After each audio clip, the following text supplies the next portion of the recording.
चलिए जानते हैं आज की देश और दुनिया की लेटेस्ट काम की और महत्वपूर्ण 50 बड़ी खबरों को सिर्फ 10 मिनट में। पर अभी तक आपने इस वीडियो को लाइक नहीं किया तो लाइक कर दीजिए। प्रधानमंत्री आवास से कुछ दूरी पर एक व्यापारी के घर में सनसनीखेज लूटपाट हुई है। बताया जा रहा है कि व्यापारी के नौकर ने इस वारदात को अंजाम दिया। बदमाशों ने व्यापारी के घर में रखे 32 लाख रुपए से अधिक के जेवर लेकर फरार हो गए। दिल्ली के पूर्व मुख्यमंत्री और विधानसभा में नेता प्रतिपक्ष आतिशी के पिता विजय सिंह का शुक्रवार को निधन हो गया। आम आदमी पार्टी के राष्ट्रीय संयोजक अरविंद केजरीवाल और पूर्व डिप्टी सीएम मनीष सिसोदिया ने शोक व्यक्त किया है। लोकसभा में महिला आरक्षण और परिसीमन संशोधन विधेयक पर व्यापक चर्चा के बाद इस महत्वपूर्ण बिल पर वोटिंग हुई। कुल 528 सदस्यों ने मतदान किया, जिसमें 298 सांसदों ने समर्थन जबकि 230 सांसदों ने इसके विरोध में वोटिंग किया। संविधान में संशोधन के लिए पेश किए गए विधेयकों पर लगातार 2 दिन चर्चा के बाद लोकसभा से पास नहीं हो सका। इस बीच गृह मंत्री अमित शाह ने कहा कि संविधान संशोधन बिल को कांग्रेस, टीएमसी, डीएमके और समाजवादी पार्टी ने पारित नहीं होने दिया। लोकसभा में विधेयक पारित नहीं हो पाने के बाद एनडीए की महिला सांसदों ने संसद परिसर में विरोध प्रदर्शन किया और महिला आरक्षण से जुड़े इस विधेयक के असफल रहने पर सांसदों ने नाराजगी जताई। लोकसभा में संसद के विशेष सत्र के दौरान राहुल गांधी ने बीजेपी पर निशाना साधा। उन्होंने कहा कि बीजेपी देश की जनता को भ्रमित कर रही है और मुद्दों से ध्यान भटका रही है। कर्नाटक में 2016 के चर्चित हत्या मामले में कोर्ट ने बड़ा फैसला सुनाया है। कांग्रेस विधायक विनय कुलकर्णी समेत 16 आरोपियों को उम्र कैद की सजा सुनाई गई है। फ्रांस के राष्ट्रपति इमैनुअल मैक्रों और प्रधानमंत्री मोदी के बीच पश्चिम एशिया के हालात को लेकर चर्चा हुई है और क्षेत्र में शांति बनाए रखने पर जोर दिया गया है। महिला आरक्षण बिल पर वोटिंग से पहले प्रधानमंत्री नरेंद्र मोदी ने सांसदों से अपील की कि वे अपनी मां, बहन और बेटियों को याद करते हुए वोट दें और अंतरात्मा की आवाज सुने। हरिवंश को लगातार तीसरी बार राज्यसभा का उपसभापति चुना गया, जिस पर मल्लिकार्जुन खड़गे ने उन्हें बधाई दी। प्रधानमंत्री मोदी ने कहा कि नए सांसदों को हरिवंश से सीखने की जरूरत है। कांग्रेस नेता पवन खेड़ा को सुप्रीम कोर्ट से राहत नहीं मिली है। कोर्ट ने उनकी ट्रांजिट बेल बढ़ाने से इनकार करते हुए उन्हें असम जाकर नियमित बेल लेने का निर्देश दिया है। महिला आरक्षण संशोधन बिल पर चर्चा के दौरान नेता प्रतिपक्ष राहुल गांधी ने सरकार को घेरा। राहुल ने कहा, कांग्रेस महिला आरक्षण बिल का समर्थन करती है, लेकिन यह महिला आरक्षण बिल नहीं है और सरकार परिसीमन बिल लाकर देश के चुनावी नक्शे को बदलना चाह रही है। संसदीय कार्य मंत्री किरण रिजिजू और रक्षा मंत्री राजनाथ सिंह ने राहुल गांधी से प्रधानमंत्री मोदी का अपमान करने पर माफी की मांग की। दरअसल राहुल ने बालाकोट स्ट्राइक और ऑपरेशन सिंदूर को जादू बताया था। हंगामे के बाद स्पीकर ने राहुल गांधी को विषय पर ही बोलने की नसीहत दी। राहुल गांधी ने कहा, हमने कभी भी देश या सेना का अपमान नहीं किया है। देश और सेना के प्रति मेरे मन में काफी सम्मान की भावना है। राहुल गांधी ने कहा कि हमारी लड़ाई देश या देश के लोगों से नहीं बल्कि बीजेपी और उनकी विचारधारा से है। उन्होंने आरोप लगाया कि चुनावी लाभ के लिए बीजेपी ये बिल लेकर आई है। बीजेपी सांसद निशिकांत दुबे ने राहुल पर डायरेक्ट अटैक किया। उन्होंने कहा कि राहुल गांधी का स्पीच मैजिक शो जैसा है। समझ ही नहीं आया कि राहुल चाहते क्या हैं, लेकिन कांग्रेस ने कभी देश की महिलाओं को उनका हक देने की कोशिश नहीं की।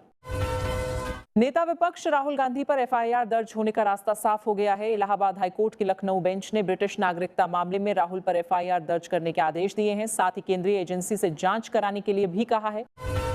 भारतीय विदेश मंत्रालय ने स्पष्ट किया है कि भारत अपने पड़ोसी देशों की ऊर्जा जरूरतों को पूरा करने के लिए पूरी तरह प्रतिबद्ध है, फिर चाहे वो श्रीलंका हो या मॉरिशस। साथ ही पश्चिम एशिया में शांति की बहाली का भारत ने स्वागत किया है। कर्नाटक कांग्रेस के भीतर गुटिया जंग तेज हो गई है। मुख्यमंत्री सिद्धारमैया के करीबी विधायक केएन राजन्ना ने आरोप लगाया है कि पार्टी में सीएम के समर्थकों को जानबूझकर हाशिए पर धकेला जा रहा है और मुख्यमंत्री किसी मजबूरी के चलते खामोश हैं। कांग्रेस नेता पवन खेड़ा को सुप्रीम कोर्ट से बड़ा झटका लगा है। गिरफ्तारी से बचने के लिए दाखिल अग्रिम जमानत बढ़ाने की मांग वाली याचिका खारिज कर दी गई है। सुप्रीम कोर्ट ने उन्हें गुवाहाटी हाईकोर्ट जाने के लिए कहा है। दिल्ली हाईकोर्ट ने एक फैसले में कहा है कि ईडब्ल्यूएस वर्ग के उम्मीदवार को एसएससी, एसटी, ओबीसी की तरह आयु में छूट या परीक्षा के अतिरिक्त प्रयास नहीं मांग सकते। याचिका खारिज करते हुए अदालत ने कहा कि नीति मनमानी या असंवैधानिक नहीं है। उत्तर प्रदेश के संभल में अवैध निर्माण पर प्रशासन का बुलडोजर एक्शन जारी है। मुबारकपुर इलाके में बड़े पैमाने पर अतिक्रमण हटाया गया। वाराणसी कमिश्नरेट क्षेत्र के नेहिया में आंबेडकर और केशरिया झंडा उतारने को लेकर दूसरे दिन भी बवाल हो गया। दोनों संगठनों के विवाद में जमकर पत्थरबाजी हुई, जिसमें एसीपी सारनाथ विदुष सक्सेना का सिर फट गया और एक दरोगा समेत 2 पुलिसकर्मी घायल हो गए हैं। मणिपुर के इंफाल में हिंसा जारी है। 7 अप्रैल को एक घर पर हुए उग्रवादी हमले में 2 बच्चों की मौत हो गई। इसके बाद कुकी और मैतेई समुदाय फिर आमने सामने आ गए हैं। पंजाब के कैबिनेट मंत्री संजीव अरोड़ा पर ईडी का शिकंजा कसता जा रहा है। लुधियाना में उनके घर और अन्य ठिकानों पर मनी लॉन्ड्रिंग और जमीन सौदों में गड़बड़ी को लेकर छापेमारी की गई है। पश्चिम बंगाल में चुनावी सरगर्मी के बीच करप्शन के खिलाफ एक्शन जारी है। कोलकाता में आयकर विभाग ने बिजनेसमैन मिराज शाह के घर पर छापेमारी की। उन्होंने ही ममता बनर्जी को भवानीपुर सीट से लड़वाने के लिए नामांकन का प्रस्ताव रखा था। कोलकाता में टीएमसी प्रत्याशी देवाशीष के घर और पार्टी कार्यालय पर आयकर विभाग की रेड पड़ी, जबकि ईडी ने चार्टर्ड अकाउंटेंट एल ढांडानिया के ठिकानों पर भी छापा मारा, जहां कई लग्जरी गाड़ियां बरामद हुई हैं।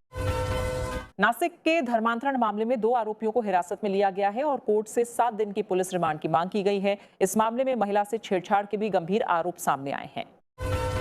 अमरावती में लड़कियों के शोषण और वीडियो वायरल करने के मामले में पुलिस ने कार्रवाई तेज कर दी है। मुख्य आरोपी मोहम्मद तनवीर समेत 8 लोगों को गिरफ्तार किया गया है। पटना में नारी शक्ति वंदन अधिनियम को लेकर कार्यक्रम आयोजित किया गया, जिसमें बिहार के मुख्यमंत्री सम्राट चौधरी शामिल हुए। उत्तर प्रदेश सरकार ने नए स्टार्टअप्स को बढ़ावा देने के लिए बड़ा फैसला लिया है, जिसके तहत नए स्टार्टअप्स को 10 साल तक इंस्पेक्शन से छूट दी जाएगी।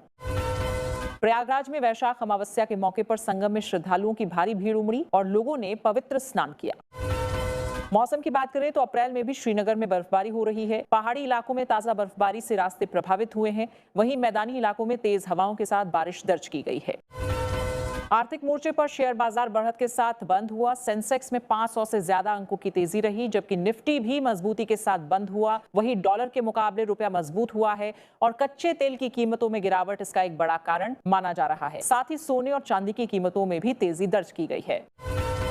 भारतीय रिजर्व बैंक के अनुसार देश के विदेशी मुद्रा भंडार में बढ़ोतरी हुई है, जो अर्थव्यवस्था के लिए सकारात्मक संकेत है।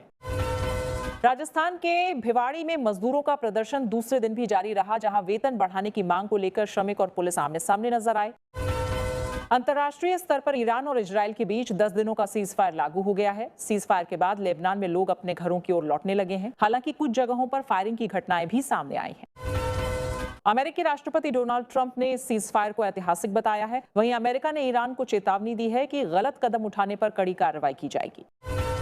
अंतर्राष्ट्रीय स्तर पर ईरान और अमेरिका के बीच तनाव के बीच एक बड़ी कूटनीतिक हलचल देखने को मिल रही है। खबर है कि दोनों देशों के प्रतिनिधिमंडल की बैठक जल्द हो सकती है। बताया जा रहा है कि 60 दिन के शांति प्रस्ताव पर भी विचार चल रहा है। और आखिर में बड़ी खबर, गौतम अडानी एशिया के सबसे अमीर व्यक्ति बन गए हैं। उन्होंने मुकेश अंबानी को पीछे छोड़ दिया है। ऑस्ट्रेलिया के मेलबर्न में एक तेल रिफाइनरी में भीषण आग लग गई, जिससे पूरे इलाके में अफरा तफरी मच गई। वहीं प्रधानमंत्री एंथनी अल्बनी ने इस घटना पर चिंता जताई और कहा कि इसका असर लंबे समय तक रह सकता है। तेहरान में ईरान और पाकिस्तान के बीच कूटनीतिक गतिविधियां तेज हो गई हैं। पाकिस्तान के आर्मी चीफ असीम मुनीर की मौजूदगी में उच्च स्तरीय बैठक हुई है और उम्मीद जताई जा रही है कि अमेरिका से जुड़े मुद्दों पर भी चर्चा की जाएगी।